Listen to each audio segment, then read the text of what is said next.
I put together some of the most popular plant foods, low toxin, high nutrition varieties. Welcome to the B.rad podcast, where we explore ways to pursue peak performance with passion throughout life without taking ourselves too seriously. I'm Brad Kearns, New York Times bestselling author, former #3 world-ranked professional triathlete, and Guinness World Record Masters athlete. I connect with experts in diet, fitness, and personal growth, and deliver short breather shows where you get simple, actionable tips to improve your life right away. Let's explore beyond the hype, hacks, shortcuts, and sciencey talk to laugh, have fun, and appreciate the journey. It's time to be rad. Welcome to the 5th and final show in the series about optimizing your animal-based diet.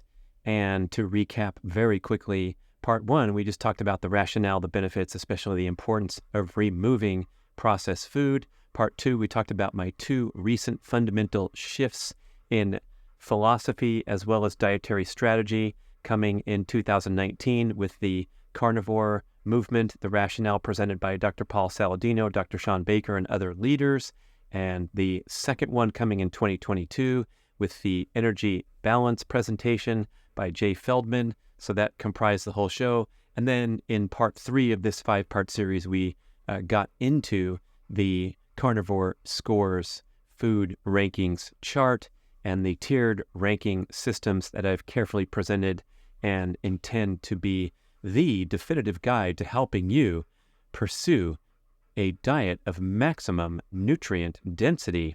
So in part 3, we covered the sections of the global all-stars and animal organs. That took us to part 4, where we covered the numerous sections starting in order of ranking superiority, red meat, followed by eggs, followed by wild-caught oily cold water fish, followed by shellfish, followed by chicken, turkey, and pork, followed by organic high-fat dairy. And that brings us to the bottom section of the chart, the new and improved, revised, and updated section about colorful, nutritious, easy-to-digest plant foods.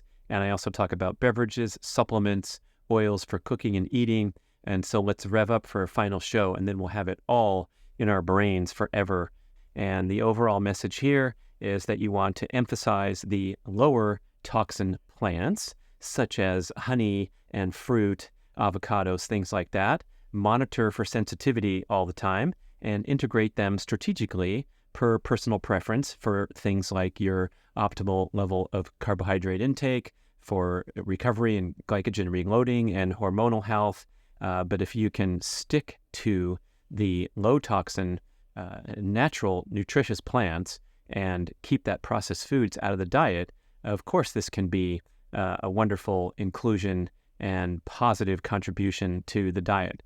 So this is not an exhaustive list, but I put together some of the most popular plant foods, low toxin, high nutrition varieties, and starts with avocados, a healthy monounsaturated fats, one of the best sources, has a ton of potassium, high antioxidant values, high in vitamin B6, vitamin K, a wonderful superfood that has such a great contribution to the diet because it tastes great and adds that color and variety and great taste to many meals. I also put dark chocolate on here because I'm a huge fan. It's one of the most nutritious foods on the planet.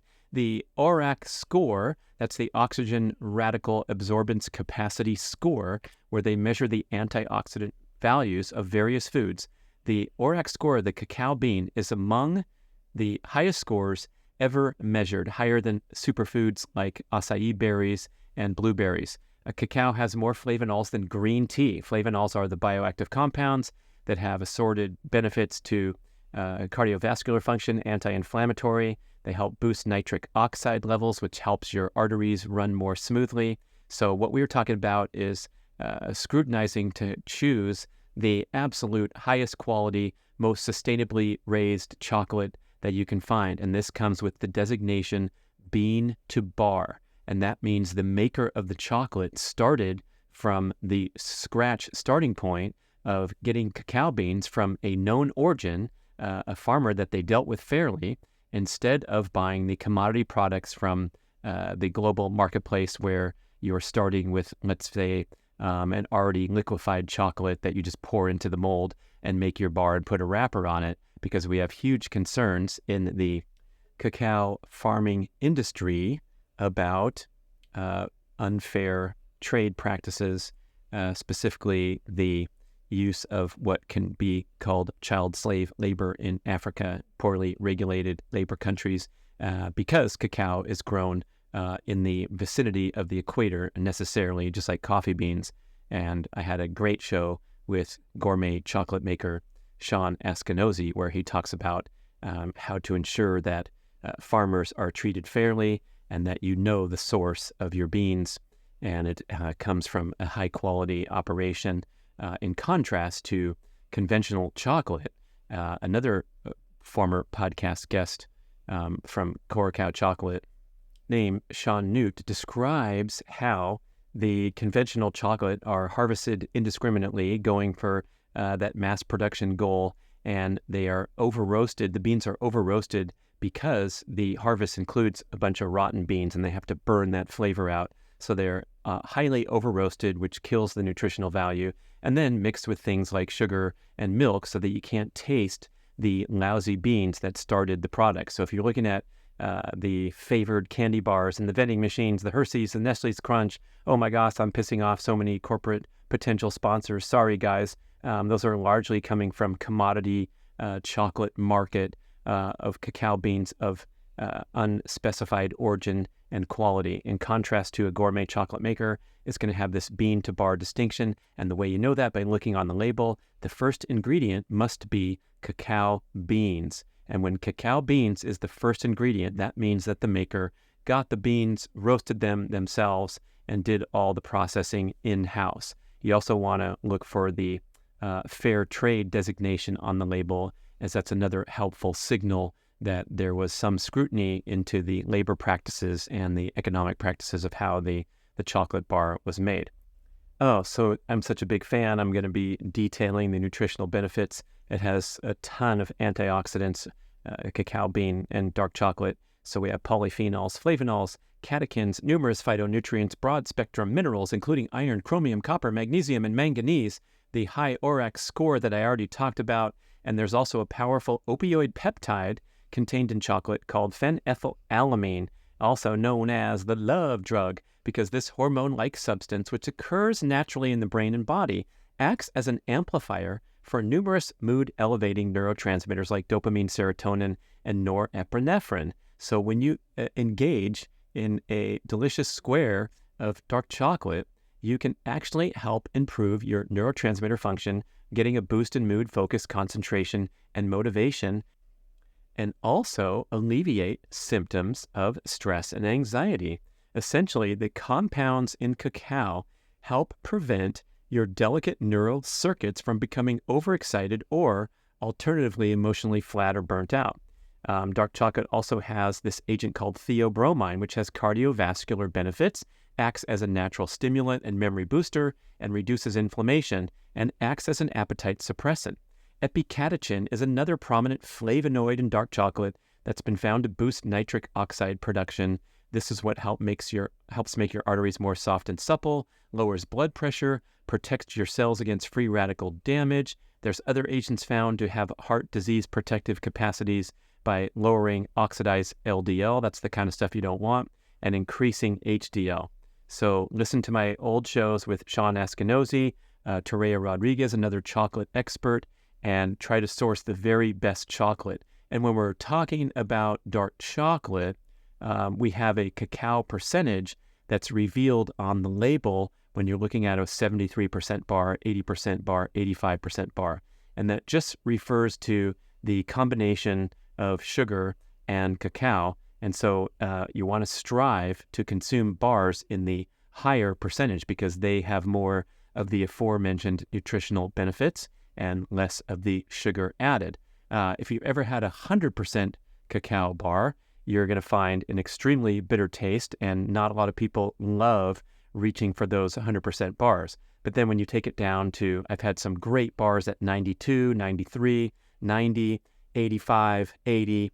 When I get down below 75, it becomes too sweet for me because I've really habituated to the flavor intensity and the wonderful mouth feel of high cacao percentage dark chocolate. So it's a fascinating experience to re-habituate your palate to appreciate the more bitter taste of dark chocolate, the more savory taste, and get away from the overly sweetened bars that might have been your go-to for the rest of your life. So again, when you're looking online and going to a trusted resource, you want to see those cacao beans as the first ingredient. In contrast, when you go to even a natural foods supermarket like Whole Foods, the selection pretty much sucks. So again, I'm calling out Whole Foods because they will place a variety of different dark chocolate bars that have oftentimes airy-fairy titles and sort of an aura of sustainability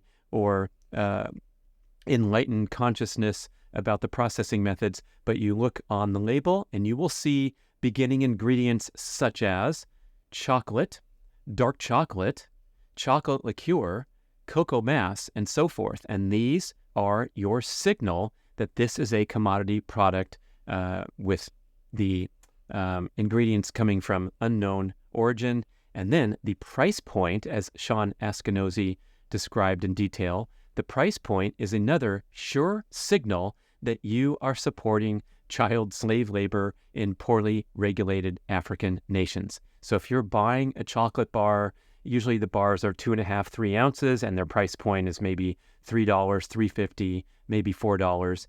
That dollar an ounce range is a range where the giant multinational corporation is making a sufficient profit, but the farmers have sort of been screwed because when you're selling a bar for that low of a price, that means that they really took a lot of shortcuts as previously described. And so really, when you're talking about a gourmet quality bean-to-bar chocolate bar with fair trade, you're looking to pay perhaps triple the usual comfortable price. So you got to get used to spending $8, $9, $11 for a bar that you've spent years and decades paying $3 or $4.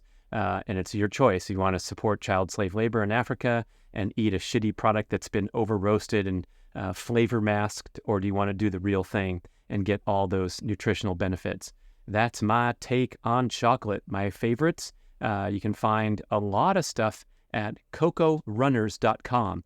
It's a United Kingdom-based distributor, and they carefully select wonderful bean-to-bar chocolates from around the world. So you can order up and try 10 different bars and try to pick your favorite. My favorite from their selection is Pump Street 85% dark chocolate.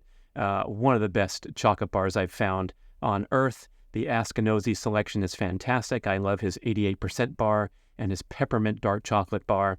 I also like Lily Bell Farms in Central Point, Oregon. So on the occasions of road trips to Oregon, I love making a personal stop and stocking up there. I also love Puna chocolate from the big island of Hawaii and Antidote chocolate with these very creative flavors. I found those at Erewhon Natural Foods Market in Los Angeles, and they have a great selection of bean-to-bar offerings. So they've done their homework, whereby places like Whole Foods, I believe, are just relying on big distributors that carry mass-produced bars that look and seem healthier and more sustainable, but I'm exposing them right now on the show. Thank you very much.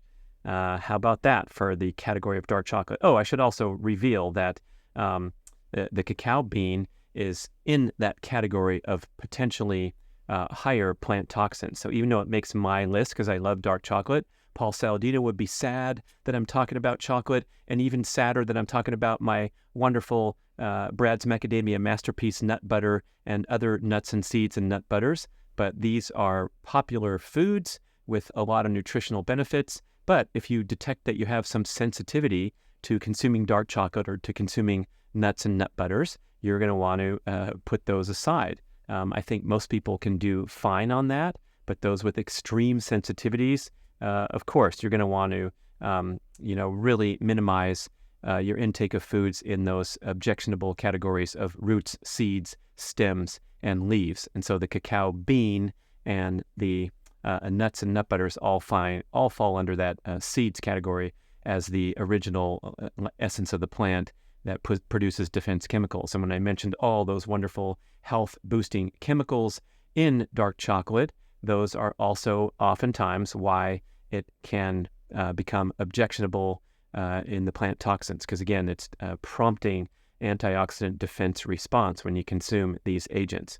I don't know what I'd do if someone told me I had sensitivities to dark chocolate, because I eat it all day long and it's a centerpiece of my diet, and it sort of narrowed my focus and my options for indulgences, because dark chocolate is my very favorite dessert, and thereby I don't have to go looking around and trying to get creative to please my palate. And I think some of that stuff is overrated in today's world, where I'm fine and appreciate people who are gourmet foodies, but when you're constantly looking to entertain yourself with new options and exciting flavors of processed foods, I think we need to take a step back and go, look, how about you just fuel yourself with the very best foods? And when you are choosing an indulgence and want to have a celebratory occasion, you can still choose the very best foods and not have to cave into the cultural programming that thinks it's okay to go have a hot fudge sundae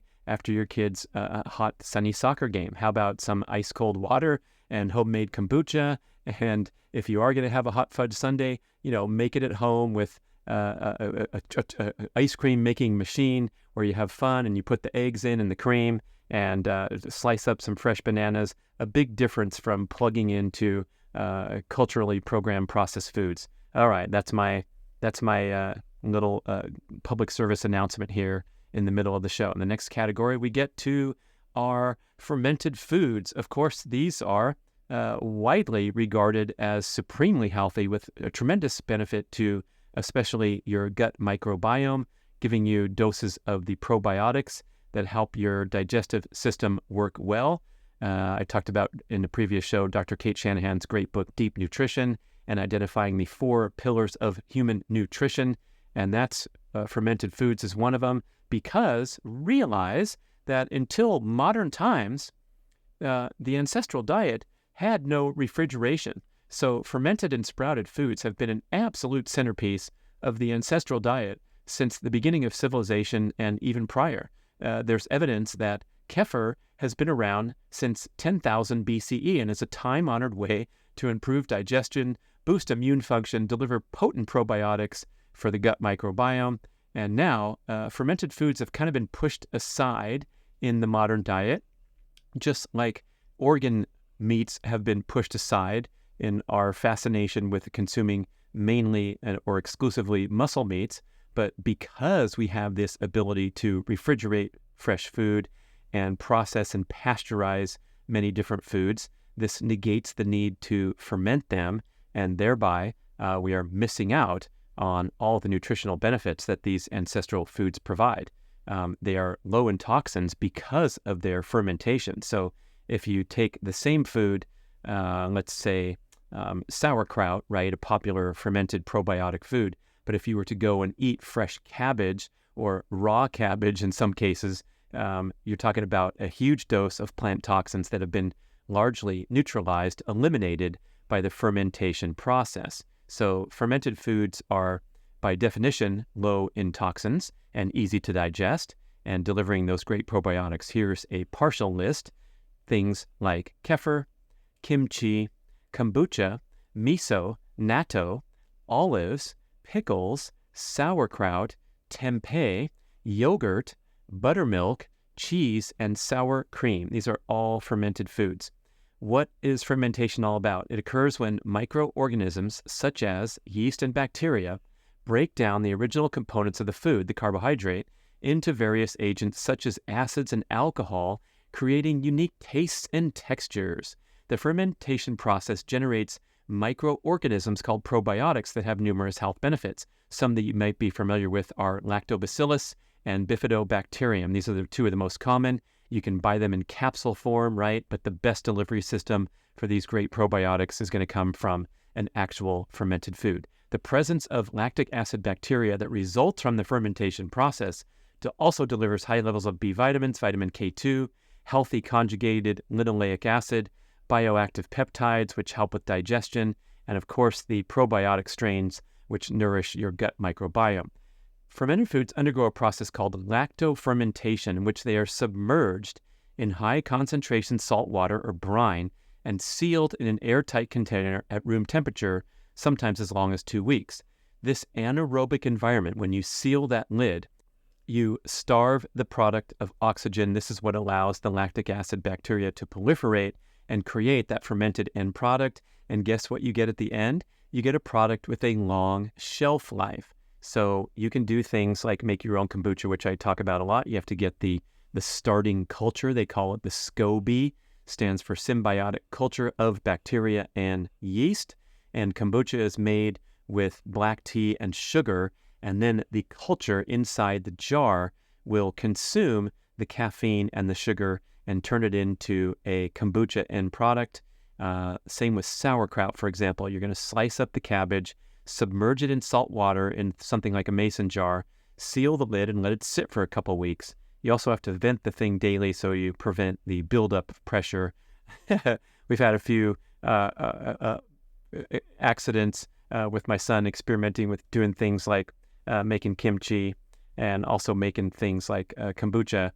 So there's an art to it. There's a process. You can get good books. I think my book that I followed is called The Big Book of Kombucha, and I'm a huge fan. And I always have several gallons of kombucha either brewing or available to drink, and I mix it with club soda, bubbly water, mineral water, sparkling mineral water, and it's a wonderful drink. It's like a treat. It's like my cocktail hour all day long. Okay. Now, once you've completed fermentation with something like cabbage or kombucha, you then transfer the product to the refrigerator, and the cold temperature arrests the fermentation process from continuing and turning something into be rotten, and then you enjoy the product with a long shelf life. So why are probiotics so beneficial? It's because gut bacteria produce the healthy bacteria, right? The bad bacteria makes you sick. The healthy bacteria in your gut that's nourished by the probiotics produce important neurotransmitters such as acetylcholine, dopamine, GABA, noradrenaline, norepinephrine, and serotonin. These play a critical role in mood stabilization, motivation, concentration, stress management, happiness, and contentment. 90% of the mood-elevating neurotransmitter serotonin is made in the EC cells in the gut, not the brain.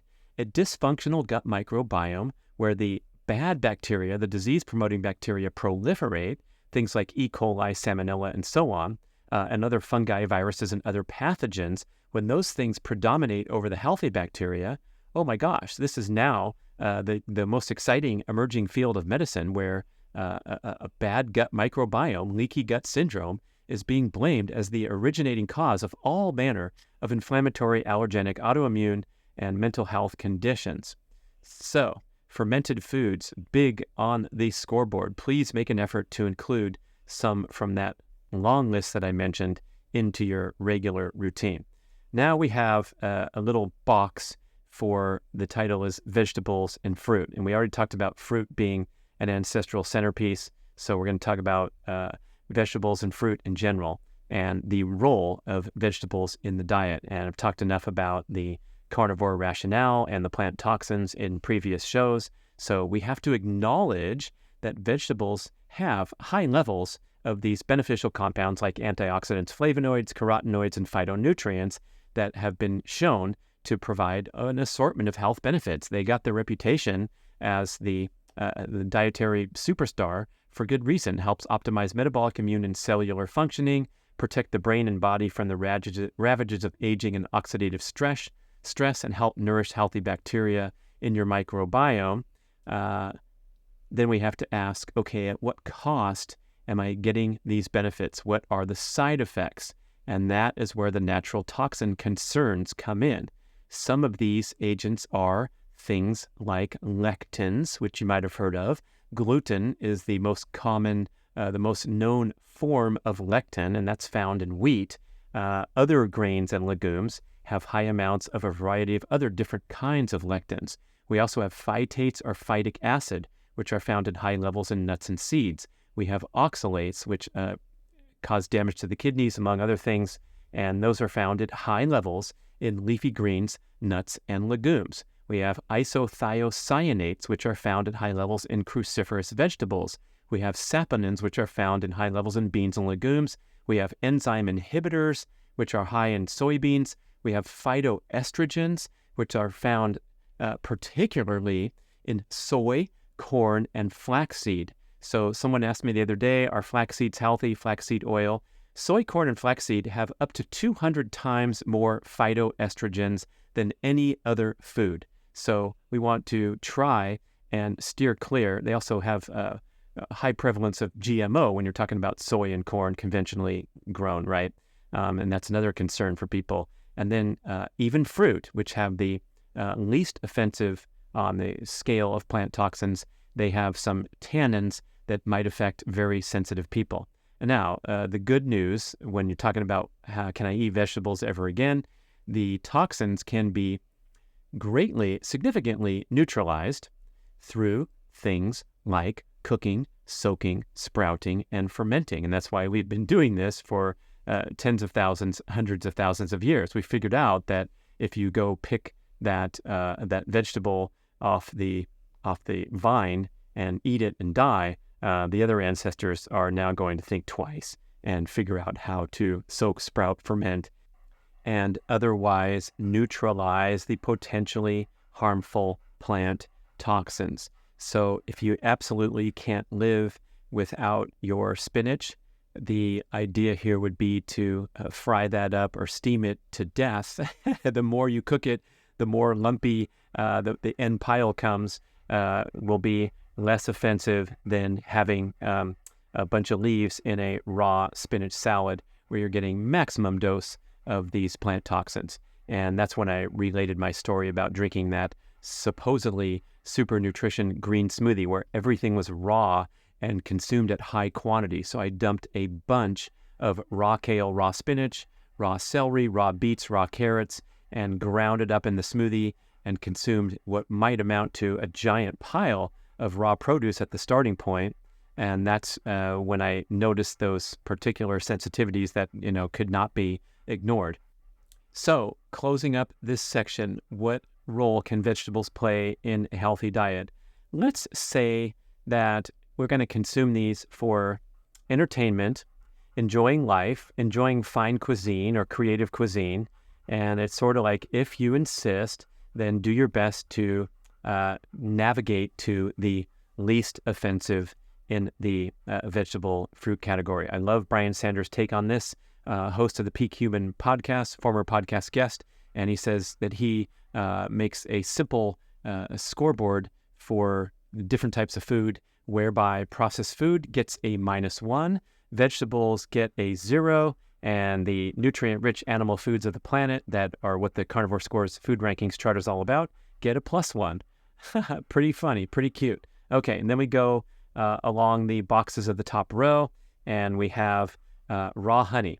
Raw honey being vastly superior to the processed honey that doesn't say raw on it, which might have been subject to questionable processing and disturbing the true nutritional benefits of consuming honey in its raw form. So this is a great energy source. It's easy to digest. It's quick. People generally don't object to getting a free pass to consume honey. But again, with all that commentary about energy balance and Dr. Paul Saladino coming out on his carnivore journey saying that honey is a key factor because, again, it has no objections when it comes to anti-nutrients and can really help optimize your hormonal balance, your performance recovery, and all those things that can be a concern when you're limiting carbohydrates with a animal-based type diet. So, of course, honey comes with high antioxidant, antibacterial, nitric oxide boost. It's believed that consuming honey that is grown locally can help you with seasonal allergies because the bees are doing some hard work to give you that resiliency against the common allergens in your area. You can hear Saladino go on and on waxing about the tremendous benefits of honey and why the concerns with ingesting fructose that we hear from other authors and other experts are vastly overblown when it comes to consuming a natural source of fructose like honey. One of them is that the antioxidants and the other beneficial agents will neutralize the concerns of consuming fructose that come when you consume processed fructose, and it really messes up your liver and can contribute to those disease patterns like excess uric acid and so forth. But it's hard to argue when we reference the ancestral example, when we play that ancestral card, that clearly our ancestors were quite fond of honey and consumed it for eons to great benefit. So then the next category is nuts and nut butters. And like I said previously, these are widely regarded as high on the plant toxin category, but it's a super nutritious and easy, convenient snack or meal accoutrement. So you want to make sure that you tolerate these well, and you also want to navigate to an excellent product that's fresh and contains favorable raw materials. And so when we look at the jars of peanut butter and even almond butter that are mainstream and perhaps not as fresh as a boutique product like Brad's Macadamia Masterpiece. And in the case of peanut butter, we have to understand that peanut is technically a legume. It's not a nut. And we all have the familiarity of the prevalence of peanut allergies. So if you can tolerate peanut butter, that's great. You might enjoy the taste and it might make a nice contribution to your diet.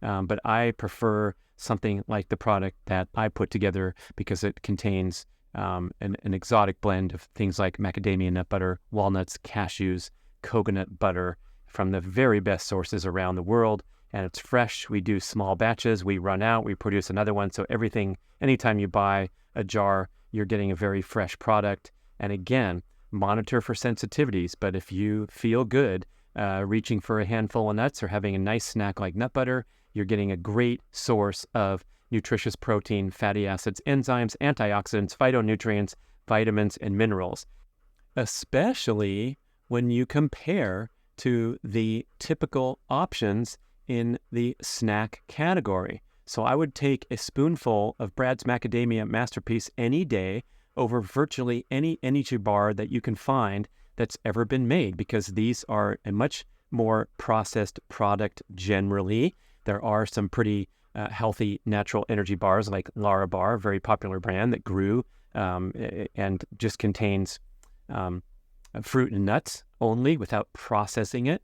So there are some good energy bars. Most of them are pretty much crap, like the big leaders, Cliff Bar and Power Bar.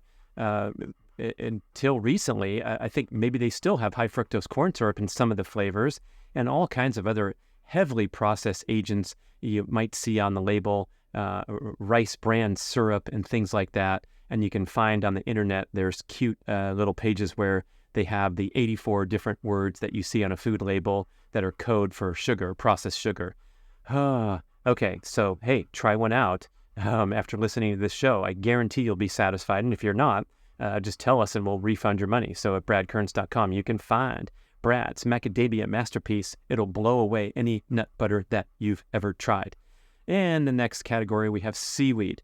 And this is another ancestral centerpiece and a hallmark of the highly regarded Japanese diet and the longevity that's emanated from that diet high in fish and especially seaweed. It's a great source of iodine, which we have to be concerned about today, of deficiencies and how that affects the thyroid. You can also get vitamin D, vitamin B12, selenium, and omega-3. So going out to the sushi bar and having that seaweed salad or finding nutritious sources at good quality natural foods markets. I love the little papers that you can wrap up other food in, but a lot of times I've noticed when I've bought the trays of them, then they come in a little tray dispensation, you will see that quite a few of them are made with refined industrial seed oils on the label. So check carefully and look for better options on the internet for seaweed paper that doesn't have seed oils in it. Now we get to the category of sweet potatoes and squash. And squash is actually categorized literally as a fruit. Anything with seeds, like a cucumber is a fruit, and avocado is a fruit. And generally, this is the category of starchy tuber vegetables. slash fruit to be correct. But sweet potatoes and squash are a great category because they have low toxin concerns and they deliver a very easy to digest, nutritious source of carbohydrates, high antioxidant, anti-inflammatory, immune boosting properties, good for gut health. So again, flipping the long standard script where it was advocated to consume more leafy green and cruciferous vegetables because they have more polyphenols, antioxidants, and kind of moderate your consumption of things like sweet potatoes and squash because they're so starchy, bigger carbohydrate load, bigger insulin response, more likely to get you fat. This stuff is now really being reconsidered as perhaps ridiculous, especially for someone who's healthy and active. And so when you're talking about a natural, nutritious food that's easy to digest and delivers a good source of carbohydrates, it's hard to argue that this is going to really derail your efforts to drop excess body fat. So if you ask me whether I want to get my broccoli sprouts to get that super antioxidant boost of sulforaphane and also the tremendous dose of poison that I may or may not react to or have adverse consequences, I'm going to choose to get my antioxidants through my cold plunge and or my sprint workout and enjoy my sweet potato after.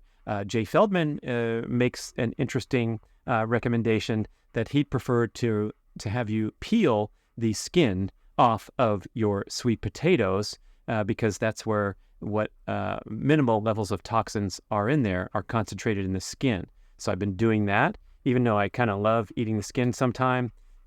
Peel the skin pretty easy when you cook it properly. You can just kind of pinch your fingers and the skin will come off together.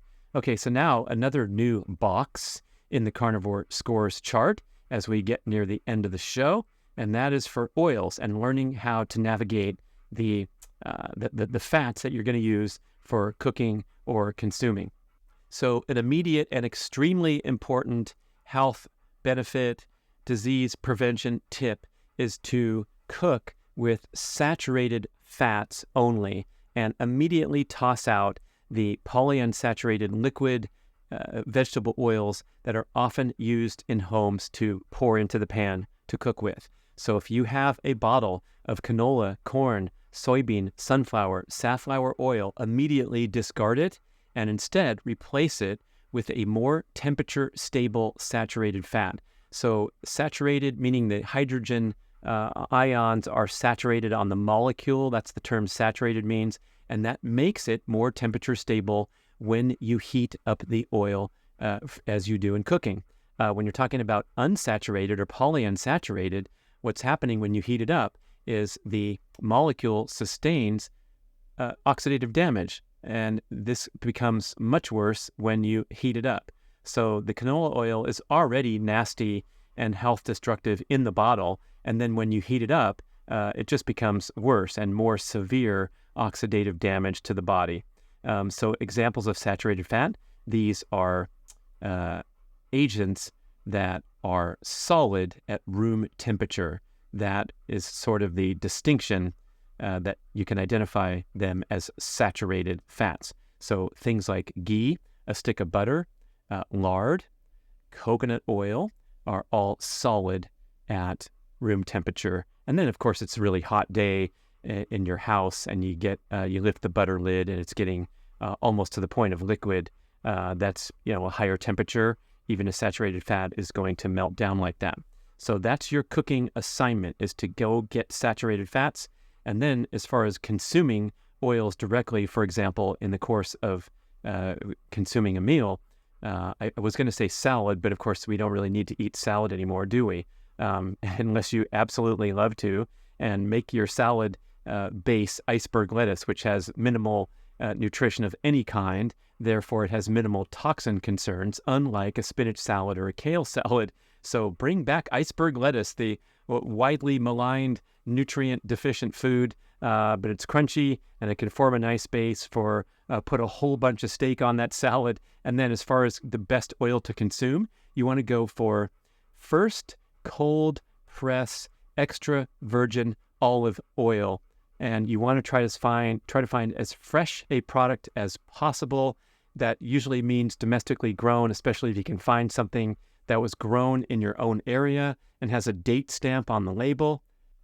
But I say first cold press only because that indicates that the olive was prepared with the best circumstances and minimal intervention or trying to squeeze out more and more through artificial means or chemically enhanced means. The term extra virgin is used very loosely with no formal regulation. So when you go to the big box store and you see a giant jug and it says extra virgin olive oil from Spain, Greece, or Italy, that stuff could be old, it could be rancid, it could be mixed with other agents, and it's something you want to stay away from. So you want to scrutinize very carefully to get fresh, first cold-pressed extra virgin olive oil. Fortunately, there are really cool internet sources where you can indulge in the finest of olive oils, and they are places like oliveoillovers.com and freshpressedoliveoil.com. And it's sort of a club format where you can sign up and get a shipment every quarter.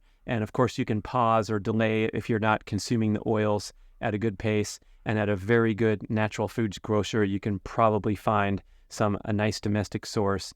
The way to tell if you're getting a fresh and potent olive oil is taking a spoonful. It should actually burn the back of your throat because of the high levels of polyphenols, the antioxidants, that are so strong that it's going to give you that actual burn sensation. And if you've never had that sensation, you don't know what I'm talking about, oh my gosh, sign up for one of those clubs, open up the oil when you get it in the mail, take a spoonful, and you will see what I'm talking about. It's also going to pour out with a really rich, dark green color, rather than that bland sort of opaque color that comes out of the big jugs of quote-unquote extra virgin olive oil in the store. You've probably heard about the popularity of avocado oil, the darling of the food industry, and how Primal Kitchen revolutionized things like salad dressing and mayonnaise by using avocado oil rather than the more popular and traditional refined industrial seed oils, canola oil, or what have you. And of course, avocado oil in itself, coming from the avocado, is going to be a favorable health product. But unfortunately, there's research touted now where someone did a study of a whole bunch of different brands of avocado oil on the market and found an extremely disturbingly high rate of impurity, additives, other agents. Some of them had no avocado oil at all. So again, when there's minimal regulation and explosion in popularity, you have to be really careful on the source and perhaps even contact the company and try to get assurances.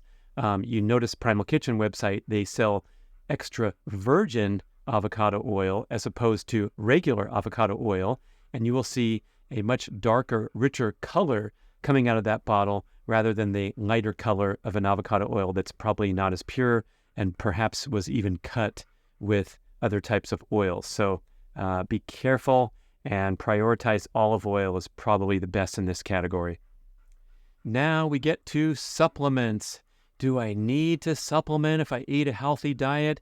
Absolutely not. You can get everything you need as a preference from whole food sources. So the whole category of supplements exist for convenience and for practicality and to help you shore up the imperfections in your diet. Whey protein is the best example. Now, the best and most nutritious and most bioavailable sources of protein are going to come from whole foods, but whey in particular, especially the whey that I have sourced, is so fresh that it is considered a food-grade product because of the minimal processing that occurs at low temperatures. It's simply a separation of the casein and the whey when cheese is being made in the factory. And this comes directly from America's dairyland of Wisconsin. I'm so excited to launch this product of the very best, most potent, least processed whey protein. So if you get a really good, high-quality, grass-fed whey protein isolate, you're getting a very convenient source of protein, as the primary objective in the diet is to get enough protein every day, whether you're an elderly person, senior citizen trying to stave off sarcopenia, or a young athlete, or anyone in between. we have to get our protein needs met.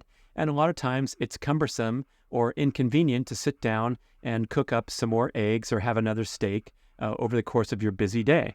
And so this is where there's a great argument to have the convenience of just picking up your hand, scooping some protein into water, stirring it and drinking it. You're not going to gain weight if you start to increase the protein content of your diet. It just does not happen that way. We've done a lot of shows talking about this topic, but when you increase your daily protein intake, you are going to ensure that your metabolism and your energy levels are optimized so that you will be prompted to be more active and also less likely to go and reach for the indulgent foods that are a sign of energy deficiency. And notice how at the end of those long, stressful burnout days, that's when you're more likely to reach for the tub of Ben & Jerry's that possibly could have been staved off by having a scoop of protein in the middle of the afternoon when things were getting hectic and you were falling short of regular, wonderful sit-down meal times. So I'm going to put whey protein in that category of essential, highly recommended supplements. The next thing on the list, and this is all written on the chart, creatine. So creatine is the single most studied performance supplement ever of all time because it has been found to deliver potent, highly validated, magnificent benefits in the areas of muscle strength, muscle recovery. There's no downsides where people have sometimes been scared by the stories of people creatine loading and then shutting off their natural internal endogenous production of creatine. That nonsense comes from extreme bodybuilding world, the same people that grossly abuse anabolic steroids and give the whole scene a bad name. So creatine taken sensibly, which I would say the research is clear. I don't think you'll find anyone to dispute this, that supplemental creatine to the tune of 5 grams per day for the rest of your life will have a phenomenal benefit on what should be your number one goal of preserving lean muscle strength throughout life. And now there's exciting new research revealing that creatine has profound neuroprotective benefits. So it protects the brain neurons from aging. Of course, they need to use this agent, all the cells in the body. And so that's what's really exciting, is that this can be an especially helpful supplement for the aging population that's still trying to stay fit and healthy and athletic. Then we get to magnesium, which I just did a nice show with Max Casa talking about the benefits of magnesium supplementation in the course of his float therapy. And it's widely regarded that magnesium levels are across the board deficient in modern population. And the driving factor here is the nutrient depleted soil that is present today in all the crops that we grow, and also the grass that the cow eats, right? So we have difficulty obtaining sufficient levels of magnesium from the diet. You can Google magnesium-rich foods, and you're going to come across this list of leafy greens and almonds and liver and what have you, but it's difficult to consume these, even the high magnesium foods, in sufficient quantity. And so what we have is a widespread, mild, and in some cases extreme magnesium deficiency that just tones us down a tiny bit from optimal. And it's hard to notice, but it's things like a little bit delayed recovery, a little bit of diminished sleep quality, and when it comes to the extreme level, it can contribute to cramping and things like that. So since we can't do a good job getting it from our diet, no less a resource than Ben Greenfield put on his top 10 list of important health practices going and finding bottled glass mineral water to drink. Why was that so important? When you think water is water, it's because these mineral waters coming from the earth are one of the last bastions of potential ingestion of good levels of magnesium and many, many other minerals. So I don't like the carbon footprint aspect of throwing these bottles into the recycling and seeing them pile up how much water I drink. I probably drink a full glass bottle a day at least, but that's a good source of magnesium. And then, of course, supplementing is extremely important in this category. And we're not talking about an extremely expensive exotic supplement. It's just going and getting a really good quality supplement for magnesium. That's why I'm so happy to promote Bioptimizer's product, Magnesium Breakthrough, and especially the fact that it contains 7 different forms of magnesium, so you don't have to get confused and try to figure out which one's the best. You want to get a full spectrum magnesium supplement, and you can find that at Mag Breakthrough, mag like magnesium, magbreakthrough.com/Brad with a special deal. So I am pounding that stuff and will do so for the rest of my life. Now, on this list of supplements, I write organs too, because they're a great idea to take in supplemental form, although you wouldn't really call it a supplement technically because it's a whole food capsuled item. It's the freeze-dried animal organs, and that distinguishes it from something that's made in a laboratory like a vitamin. But you know what I'm talking about when I'm talking about pills and the MoFo supplement and the other ancestral supplements. It certainly makes sense to put it in this category, but what you're taking is a whole food dietary supplement. In fact, the same could be said about the whey protein because of the fact that it's so pure that it's actually graded by the government as a food grade product. And then finally on this list, I shouldn't say finally because I can talk about many others, and there are a lot of specialized cases where you might want to consider taking this or that. I talked recently about my initial consultation with the wonderful concierge health service called Merrick Health, and I have been chartered with a custom supplement regimen to address some of the imperfections on my blood results in pursuit of peak performance.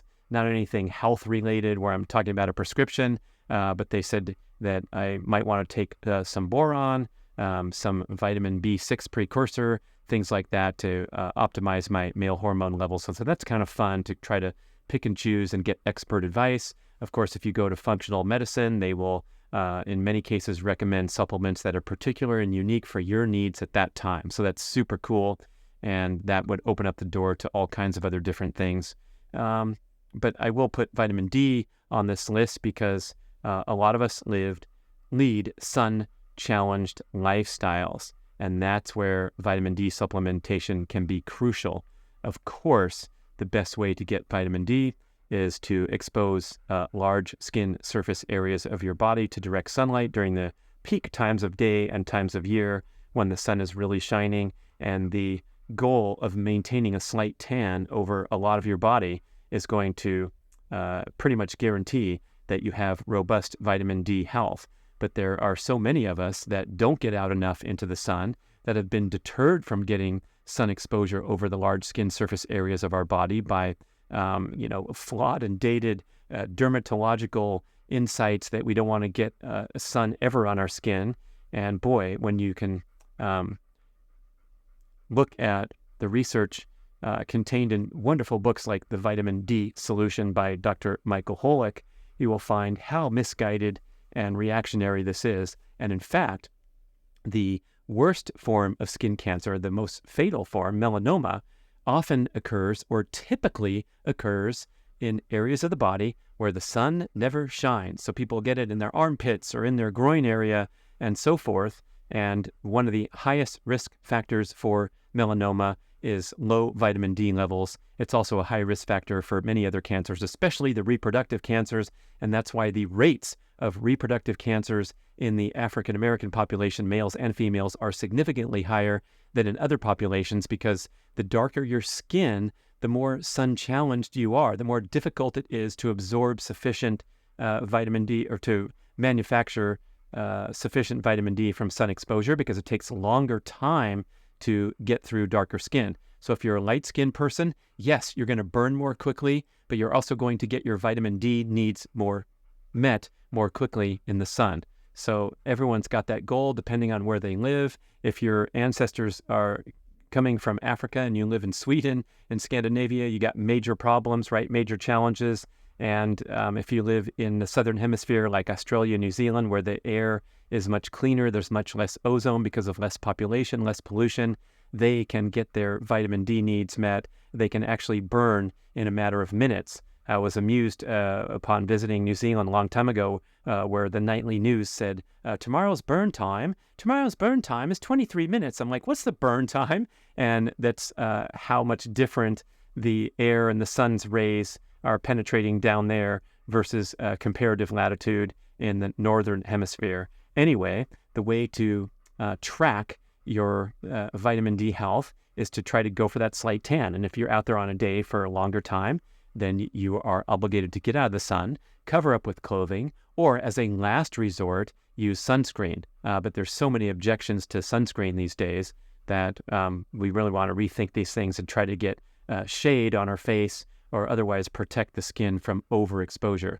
And speaking of that, I talk about large skin surface areas to get sufficient vitamin D exposure, because the more skin, the more vitamin D you're going to make, which means that the exposure your face gets is inconsequential. So if you are concerned about overexposing your face, go ahead and wear a hat or cover up or use a good sunscreen every time, but be sure to get your legs, your back, your abdomen. That's the kind of stuff that we want to see getting sun.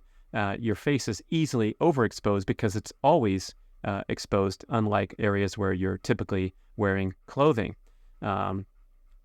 That's the supplement category, people, and that brings us to the bottom of the chart. And I added a little section about beverages. I talked about bottled mineral water being an important source of missing minerals, so that is a winner on the list. And I also put kombucha on there because of its wonderful probiotic properties. And I guess you could expand the definition of this category to call them fermented drinks, because you see all kinds of things that might not be technically called kombucha, but it's a similar product where you're getting some nice flavor, you're getting some effervescence, some carbonation, and it's nice to see those product categories explode as opposed to the crap that that's been heaped upon us for years and decades with the Arizona iced teas and the sports drinks and the energy drinks that are basically heavily processed, colored, and not doing yourself any favors for your health. Unlike the nice brands of kombucha that are prepared, or you can look at my Instagram video, how to make your own kombucha. Herbal tea would be on this list. Organic coffee, important distinction there, because a lot of coffee is tainted. It has a lot of chemicals. It's a common source for getting some adverse agents into your body when we're talking about mainstream coffee. So we want to find a really sustainable, well-produced, and organic beans there. Dr. Saladino, again, would frown because the coffee bean, like the cacao bean, is in that category of potentially high plant toxin reactivity.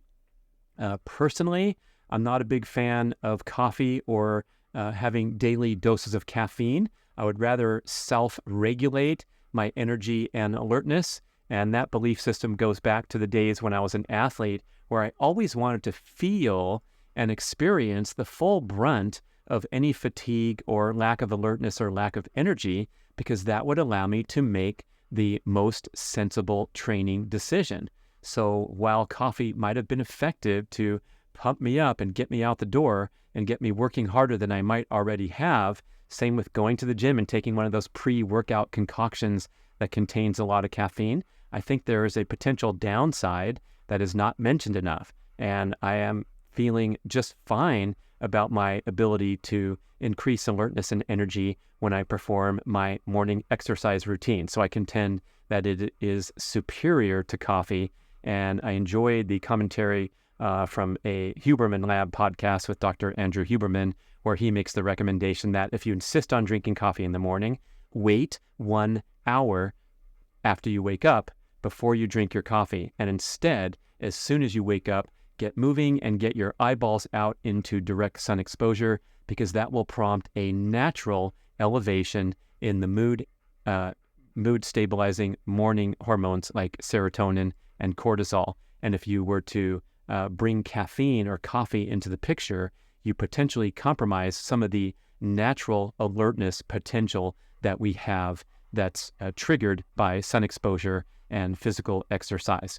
Going down the list and finishing up after coffee, we have protein smoothies, of course, and we have bone broth, which I talked about extensively in the section about animal organs, and then I talk about raw milk and kefir in that section. So there's your beverages list. That's the entire chart, and maybe you have some questions about this fast-moving show or series of shows, so please email us, podcast@bradventures.com. Did I leave something off? I don't think so, but let's hear from you. What do you think? How's your diet been optimized, or what efforts have you made lately? Thank you so much for listening, and be sure to download that chart and put it in plain view every single day. Go to bradkearns.com, sign up for the email newsletter list, and you are good to go with the carnivore scores. Da-da-da-da.